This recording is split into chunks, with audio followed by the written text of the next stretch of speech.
आज की वीडियो में हम बात करेंगे one of the most haunted places in India की। जी हाँ, आपने सही समझा, भानगढ़ फोर्ट। माना जाता है कि आज भी रात को वहां लोगों को अजीबोगरीब आवाजें सुनाई देती है। कई लोगों को वहां पे परछाइयां भी दिखी है। यहाँ तक कि सरकार ने भी एक बोर्ड लगा रखा है कि रात के 6 बजे के बाद यहाँ पे एंट्री अलाउड ही नहीं है। सो आखिर हुआ क्या था इस फोर्ट में? इस फोर्ट की एग्जैक्ट रियल स्टोरी जानने से पहले आप वीडियो को एंड तक जरूर देखना, क्योंकि एंड में एक रियल लाइफ इंसिडेंट भी इंक्लूडेड है। भानगढ़ फोर्ट 1573 में राजा भगवान दास ने बनाया था। उन्होंने ये फोर्ट असल में अपने बेटे के लिए बनवाया था। तब सब कुछ वहां पे बहुत खुशहाल और अच्छा था, लेकिन कुछ ऐसा हुआ जिसके बाद धीरे धीरे करके लोग ये फोर्ट को छोड़ के जाने लगे और आज सैकड़ों सालों बाद भी ये फोर्ट वीरान है। ये कहानी शुरू होती है राजकुमारी रत्नावती से। जब ये किला बना था तब वो 18 साल की थी। वो इतनी ज्यादा खूबसूरत थी कि उनको हर राज्य से हर किसी राजकुमार का शादी का प्रस्ताव आया करता था। एक दिन वो अपनी सहेलियों के साथ बाजार में इत्तर लेने आई होती है। इत्तर बेसिकली परफ्यूम की तरह होता है। तभी एक बहुत बड़े तांत्रिक की नजर राजकुमारी रत्नावती पर पड़ती है।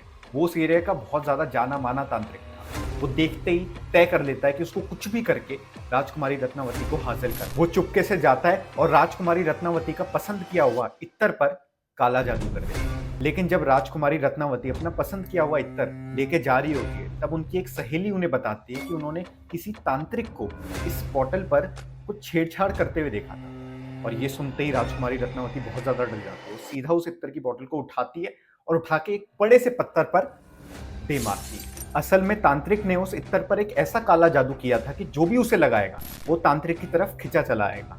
पर राजकुमारी ने तो वो इत्तर की शीशी को एक पत्थर पर दे मारा था, तो इसलिए उसका काला जादू का असर उस पत्थर पर होने लगता है। असल में वो एक बहुत बड़ा ही पत्थर था और अब धीरे धीरे लुढ़कता लुढ़कता वो उस तांत्रिक की तरफ खिंचा चला आता है और देखते ही देखते अपने वजन से उस तांत्रिक को कुचल देता है। लेकिन मरने से पहले वो तांत्रिक उस भानगढ़ के किले को एक बहुत भयंकर श्राप दे जाता है। वो कहता है कि धीरे धीरे इस किले के अंदर रहने वाले सब लोग मर जाएंगे, कोई नहीं बचेगा, कोई भी नहीं। और देखते ही देखते भानगढ़ का बुरा वक्त शुरू हो जाता है। उनकी लड़ाई उनके पास वाले राज्य अजबगढ़ के साथ हो जाती है। लेकिन अजबगढ़ की सेना इतनी ज्यादा शक्तिशाली होती है कि वो भानगढ़ को तो हरा ही देती है। वो धीरे धीरे उनके किले में आ जाती है और किले में रह रहे सभी लोगों का बहुत बेरहमी से हत्या कर देती है। उसके अंदर उनकी राजकुमारी रत्नावती भी होती है एंड जितने भी मासूम बच्चे, औरतें, बूढ़े, सबको बुरी तरीके से मार। और लोग कहते हैं कि उन मासूमों की आत्माएं आज भी उस किले में घूम रही हैं। सो अब भानगढ़ फोर्ट से जुड़ी एक रियल लाइफ स्टोरी जो कि हाल ही में हुई थी, वो मैं आप लोगों को बताना चाहूंगा।